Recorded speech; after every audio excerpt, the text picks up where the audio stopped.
Budeme sa baviť o veciach, v ktorých sa môžeme inšpirovať, o tom, ako nájsť tú najlepšiu hodnotu za peniaze pri inováciách a dúfam, že odpovieme na to, ako slovenskú onkológiu, ale celkovo inovatívnu liečbu posunúť. Herzlich willkommen, Professor. Slovakia annually records 30,000 new oncology patients, ranking third highest in cancer deaths, following Croatia and Hungary.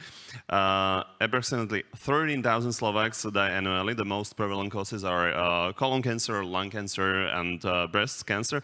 What strategies would you recommend to alter these statistics? Well, I think we have in fact two options. The first, of course, is to early recognition, particularly in colon cancer, or even prevention or screening. One has to be aware that colon cancer is one of the few diseases which can be really, malignant diseases, which can be really prevented. That is interesting because although the disease you can recognize at an early stage, with colon cancer you can prevent by doing colonoscopies and then excising polyps. Doing this, you can prevent almost far more than 90% of all colon cancers, because we know how colon cancers develop. Colon cancers develop out of polyps, except in certain very few cases, which are called hereditary non-polyp disease. So this is a very important aspect. Now, of course, we know that screening by mammography is also something which is life-saving and which is preventing deaths. And that is also very, very important. That is very important, particularly, and there is a little bit of conflicting studies in premenopausal patients, but definitely in postmenopausal patients starting with 50. Now, lung cancer is a different story. Lung cancer, we know we can recognize it in an early stage. There's this low-dose CT scans which can be done, and this has been shown to be also quite preventive and quite effective in lung cancer deaths. However, I would rather say that it would be extremely important to generate smoking prevention strategies. That is, in my view, the most important thing. And we are frankly in Central Europe, and we're all together in Central Europe. Nobody knows where Central Europe is, but we are in Central Europe. So this is, smoking is a major issue in Central Europe. So we know, for instance, that in Romania, in Hungary, smoking is very prevalent. And that is something where we definitely should work upon that this is being stopped. You know that smoking industry is doing all kinds of weirdest things to prevent this step, but I think it's very simple. One thing is to increase prices enormously, and the second is it's very interesting. It depends very much on the size of what is written on the package. So when you write it like this, smoking leads to death, it is less effective as when you write it like this. It's weird, but that's what it is. But as long as it says Marlboro on it, and we associate Marlboro with a certain lifestyle, then you still have Marlboro being a different lifestyle. So I would say you should also stop the brand. You know that there were these 4 Marlboro men, all in the saddle, Wild West. No, 3 of them died of lung cancer. Really? Yeah, 3 of them died of lung cancer, and 1 from dementia. Mm. There are people who say all 4 were suffering from dementia, but this is another story. Okay, let's talk about more about innovative treatments. Slovakia struggles with getting innovative treatments. Only 28% of drugs approved by European Medicines Agency are available to Slovak cancer patients. Also, it takes about 590 days for innovative medicines to reach Slovak patients, putting the country in the end of the EU. How does it compare to Austria's situation? So this is truly a drama. This is truly a drama, and I'm sorry that the minister left. I mean, my name is Zielinski, so maybe it reminded her of the president, and that's why she left. But I think that this is really a problem, and this is what the lady should really work on. This is one of the most important things, which we know is associated with survival. We know that in countries where modern drugs are being registered quickly, mortality from cancer is the lowest. So this is Austria, France, Germany, Switzerland. And we know that mortality from mortality in these countries is definitely the lowest because patients have access to modern drugs. Now you have to be aware of one thing. We have this, I mean, I'm far away from saying that we're super, we're not super. But of course, we are, as the colleague before so elegantly showed, there is this correlation between drug registration and, at least in cancer, and mortality. And when you consider that, for instance, in Western countries, and now I want to really separate Western Europe from Central and Southeastern Europe. Now, in Western Europe, and I don't know where Austria is, I have no idea. But anyhow, in Western Europe, it would take 100 days on average between EMA registration and the decision on reimbursement. Now, the decision on reimbursement is the crucial issue, because we all live in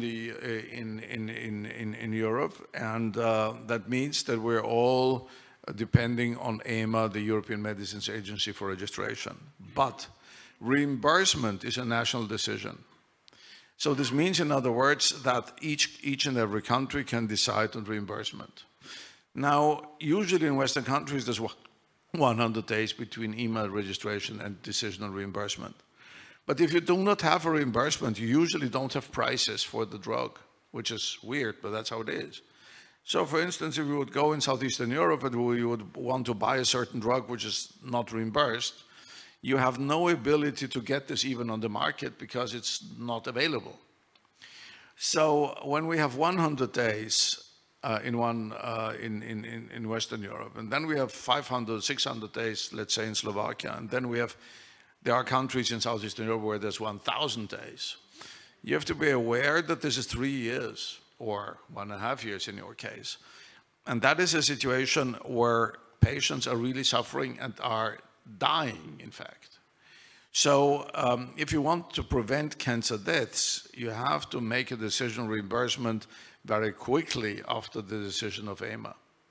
Now, there's another aspect which was very, very important in this context, which was maybe not mentioned. I'm of Polish origin, so I understand Slovak a little bit. But maybe I missed that, what the colleague said before. There is, of course, the fact that cancer with certain molecular drugs, which you can take by mouth, is becoming, in certain instances, a chronic disease. So, for instance, when you take lung cancer, let's say. So I have a patient, let me give you an example. I have a patient who suffers from lung cancer, which is a certain subfraction. There's about 10% of patients who have this, which is EGFR mutated. Never mind, forget it. But there's a drug which is called osimertinib, which you give in EGFR mutations. So she had liver metastases, right? So she had liver metastases, and this was 3 years ago, and she has this certain kind of cancer. So I prescribed this drug of osimertinib 80 milligrams per day. Now she's free of disease, in complete remission, although she had liver metastases, and she's working. So you probably have to make this kind of a relationship between the ability to continue to work and, in the end, contribute to the economic process as compared to drug costs. So this is much too simple to say drugs cost you. The question is, how much do they also contribute to other aspects? The same is true with immunotherapy. For instance, we know that in certain cases of lung cancer with certain characteristics, we have at 5 years, we have roughly 1/3 of patients with advanced lung cancer surviving, right? And the patient goes only 2 or 3 weeks to get an infusion, and then he goes home and can continue working. So this is something which was unheard of before, right? So this is something, when you do not reimburse these drugs, you not only lose patients' lives, but you also get to the patient inability to contribute to work, and yet the patient costs you in addition, because you have to care after him and look after him and do all the nursing and all this nursing stuff. Sorry, short question was long answer. It's interesting, but it's still it's about the budget and the money. What about the prioritization? Because even Austria don't have the money for the best new treatments from all over the world. Well, this is a political decision.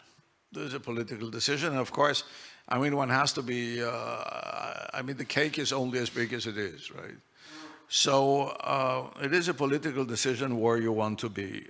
Do you want to be, so to say, in a social-oriented environment, or don't you want to be in a social-directed environment?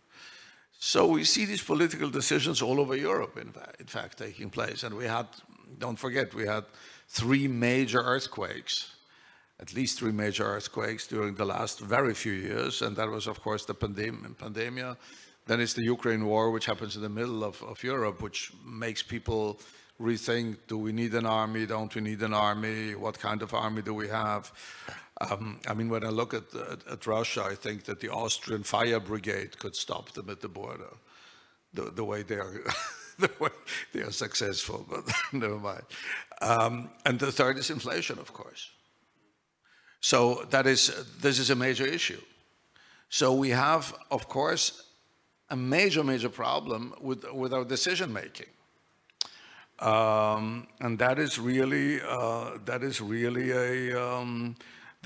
political decision. In my view, I must say it would be Europe has a cancer plan, and I think it should be implemented. And we've been a little influential with the Central European Cooperative Oncology Group, which I'm chairing, in bringing attention of Ms. Kyriakides, who is the health commissioner, the attention of Ms. Kyriakides to the fact of Central and Southeastern Europe. Because one has to be aware of the problem that we have roughly, I don't know, 500 million people living in the European Union, and roughly 1/4 of this lives in Central and Southeastern Europe, right? So we obviously have citizens of different classes, because those in Western Europe would have access to cancer drugs quickly, Southern Europe not that quickly, but also, and in Southeastern Europe in a very limited way, as you have shown. So what we have is this cancer plan, and I think what we would need is that politicians from Central Europe understand that this cancer plan has to be implemented, and not only in Western Europe, but also in Central and Southeastern Europe. Now, this includes a lot of different things. It's not only access to drugs. This is much too short. You have to be aware, of course, that let's talk about priorities. Okay, because, so the budget is definitely the political decision, but So we are waiting So doctors to make key points. Right. So in my view, it is very simple. I think we should lower the incidence of cancer deaths. We have everywhere in the world, well, not everywhere in the world, but in countries of financial privileged circumstances, let's say. So it's not in Africa, for instance. In Africa, cancer does not even play a role at all, because the infectious diseases are the major problem. But in Europe and the US, cancer deaths always figures the first or second reason of death. So in Northern Europe, it's even the first reason of death now. So it would be our main priority to lower this, full stop. And that is probably the main priority, because it's not only reduces suffering, it also increases the possibility of patients to continue working, not be a problem for the health system, etc. So one has to see a global picture, right? But how to reach it? What are these priorities? Well, you have to do a couple of things. First of all, of course, you have to make a political decision that you want to spend money on this. The second thing is that you have to train physicians and nurses in an international context. That is very important because you have to be aware that alone in my field, which is medical oncology, there's 100,000 papers appearing per year, scientific publication appearing per year. Of course, you cannot read 100,000 papers, but let's say there's 10 journals. Right now, while I've been waiting, I've been just looking through the New England Journal of Medicine, which is one of the Bibles that we have, and this which appeared today. And in fact, out of, I don't know, 7 or 8 papers, there's 2 on oncology, which are changing the concept of treatment. One is in bladder cancer and the other is in lung cancer. So alone today, 2 major papers. So first of all, you have to be aware of what is going on. Second, you have to know how to apply substances. And third, you have to know that the substances are around. Now, a fourth issue, which is extremely important in this context, is diagnostics. We always talk about the cost of drugs, which is, of course, an issue. But you have to be aware that we are living in an age where diseases are falling apart as an entity. So for instance, in lung cancer, we don't have lung cancer now as one entity anymore. It used to be histologically 3 entities, small cell, non-small cell, out of this, adenocarcinoma, squamous cell carcinoma, etc. That was it. Now we have molecular analytics, and these molecular analytics show us that we have, I don't know, 15 different diseases which are located in the lung and which need to be treated differently. So this means, in other words, if you have an incidence of, let's say now, 1% of lung cancers having a certain characteristic, and you have a drug which goes for this 1%, you still have to test 100 patients to have 1 patient benefit from it. So this is something which is an issue. I know that this is getting cheaper and cheaper all the time with next generation sequencing, etc., but it is an issue. So this is also something which has to be established. And it should not be forgotten. So quality is an issue. And the third thing which I would advocate very, very strongly is the favoring of patient advocacy groups. I think that patient advocacy groups are extremely important for a health system because they are really telling us what they need. And they are telling politicians what they need. Now, let me give you an example. Together with a friend of mine, who is an oncologist and chief of oncology in Gdańsk, Jacek Jasem, we have made a couple of years ago, we have made a questionnaire for cancer patients in Poland versus Austria. The reason was because, again, as the colleague showed before, spendings in Poland per capita on healthcare were low, 50 euros or below, in Austria high, 200 euros, okay? So we were wondering, what do patients want in Poland versus Austria? And it turned out in Poland they wanted to have access to the most innovative drugs, access to the most innovative techniques, etc. So these were, because they were from a country where there were low spendings per capita, they want to have access to the best drugs. In Austria, where we have more than 200 euros, it is for them sold off, or until now, it was self-understood that they would have access to the best drugs. So what do they want to have? They want to have psychological support, they want to have access to Feng Shui, they want to have hospitals built according to Feng Shui characteristics, they want to have rehabilitation units, etc. So you see, this is a very, very different world in which these guys are living. And I think that is extremely important. But still, nevertheless, even me, when I was seeing this, I was smiling a little bit. But still, I mean, for the psychological well-being of patients, this is important. So I think patient advocacy groups are extremely important. You already mentioned the benefits, a few benefits of better access to innovations. Let's talk about more. Talk more about it. What are the potential advantages to society? What society can gain from improved access to innovations? Well, this is another issue, which is, I think, extremely important for a country. Not that much maybe for the individual patient. But of course, once you're starting on doing diagnostics, once you're starting on doing important steps forward in treatment, of course, you are having quite a lot of advantages. Let me give you an example. Many years ago, I met a very talented pathologist from Prague by the name of Ales Ryska. Ales Ryska was a bright guy, liked him a lot, very sympathetic, very nice. But he was very, very hardworking, very talented.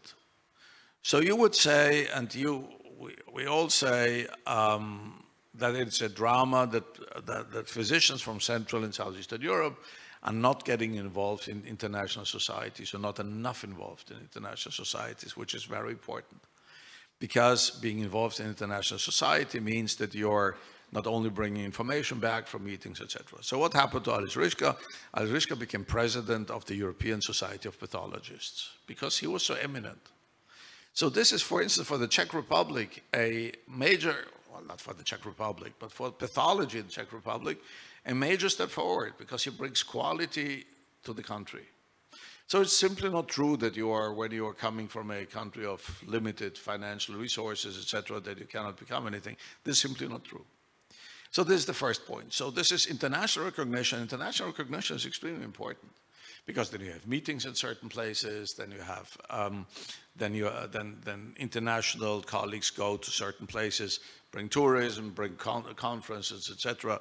Let me give an example. Austria, in Vienna, for instance, is one of the most liked Congress cities in Europe. So the Congress Center is booked out for years. This is a major industry in Vienna. This is a major industry, because there's hotels, and it turns out there's not enough hotels, and now they're building new hotels, etc. So this is a major income factor. So this is the first point. You're probably the third most popular Congress country or Congress city in the whole Europe. I guess so. I guess so. Paris is too expensive and too big. Munich is another one, which is quite attractive. Barcelona is, as far as I know. Now we had the European Society for Medical Oncology in Madrid. The disadvantage is it's far to fly. You have to fly all across Europe. So well, whatever. So this is a liked city. The second aspect, which is of course very interesting, and let me tell you this: I was in Gdańsk recently, because there I'm on the board at the university, and it's very interesting to see. Gdańsk is an excellent molecular pathologist, lung cancer molecular pathology. So what happens there? It happens there that he gets a lot of what we call phase 1 trials into the unit. Phase 1 trials are early drugs used in a certain setting. So the best thing for a cancer patient to have is to get access to a modern drug, because this is the best way to get to a modern drug quickly. So to have this recognition on the international arena is also benefiting patients. And the third thing, which is important, is that you also, once you start investigating and once you start doing experiments, etc., you are finding new concepts of maybe diagnostics or treatment. This very often results in spin-offs, and these spin-offs again generate a lot of economic growth. So, for instance, when you look at Munich is a good example. Strasbourg is a good example. Strasbourg has an enormous cluster of spin-offs. When you look at that, this is generating a real industry. So it's not only a health issue, it's not only access to drugs, but it's a general issue for the country. Final question. What can Slovakia learn from other Central and Eastern European countries regarding to cancer treatment? Well, I don't know. I mean, we have to learn from each other, in fact. We have to learn from each other. And it's very difficult to say what there is. I mean, the problem in Slovakia, I would say, is really the imbalance between the incidence of 30,000 cancer cases and the high death number of 13,000. So I think this has to be pushed down, and this will be only possible by the access to novel and modern drugs. What about other countries? Poland, Czech Republic, what they are doing better for less money? Well, not much. I would say Poland is getting better. Poland is getting better. Poland had major problems because also of restrictions of access to drugs. Now I have the impression that they are getting better. About Czech Republic, I'm not that much informed. Romania, I know a lot about. Romania, we do have a lot of problems. So I think Romania could learn from Slovak. And prevention. Right, just a moment. And the worst probably is, and this is a good example, the worst probably is Serbia. Serbia has no access to anything. And that is really the point of being a part of the European Union or not. I think being part of the European Union, as much shortcomings as it might have, particularly in the health arena and particularly in the social arena, it's still a major advantage. Nevertheless, I would say that as long as governments mean it well with their citizens, which is not self-understood, as we know, but as long as governments really mean something good for the citizens, they must lobby in Brussels that this union becomes more socially oriented. Because we don't have a social union, in my view. We have an economic union, we have a financial union, but we don't have a social union. And in my view, it cannot be that the EU citizens in France are being treated differently than the EU citizens in Croatia, in Romania, in Poland, etc. That is really a very, very important political agenda, I would say. It's not splitting from Europe, right? It's being part of Europe. I just want to say that, but the lady left, unfortunately. What about prevention and inspirations? It's definitely most cost-effective to detecting cancer in earliest stages possible? Well, again, there's a lot of shortcomings in prevention. This is a European problem, really. We had a major problem with the pandemic, major problem. You might be aware of the fact that in California, gynecological early recognition of cervical cancer dropped by 80%, okay, during the pandemic, because patients didn't go to hospitals. I believe this was Oregon, mammographies have dropped by 50%, which is a drama. And in fact, I'm seeing this personally. I'm seeing this personally right now, that I'm seeing many more advanced cases, for instance, with cervical cancer, than I used to see before, on a personal basis, my personal impression. So before we had like no cervical cancer. Whoever saw an advanced cervical cancer, this was maybe once in 5 years, 7 years, 8 years. Now I'm seeing quite a lot because women did not go for early recognition. So I think we have to rebuild this. We have to rebuild this, and there's a lot of different things which we did not touch upon yet. A lot of different things which can also prevent different cancers, like for instance HPV immunization. So HPV immunization should be popularized as much as it could be. I think that is a major issue, and I think that again there is this cancer plan in Brussels, which should be implemented also on national levels. Time is up. Thank you. Thank you. Vielen Dank für die interessanten Antworten. Sorry for my provocative jokes.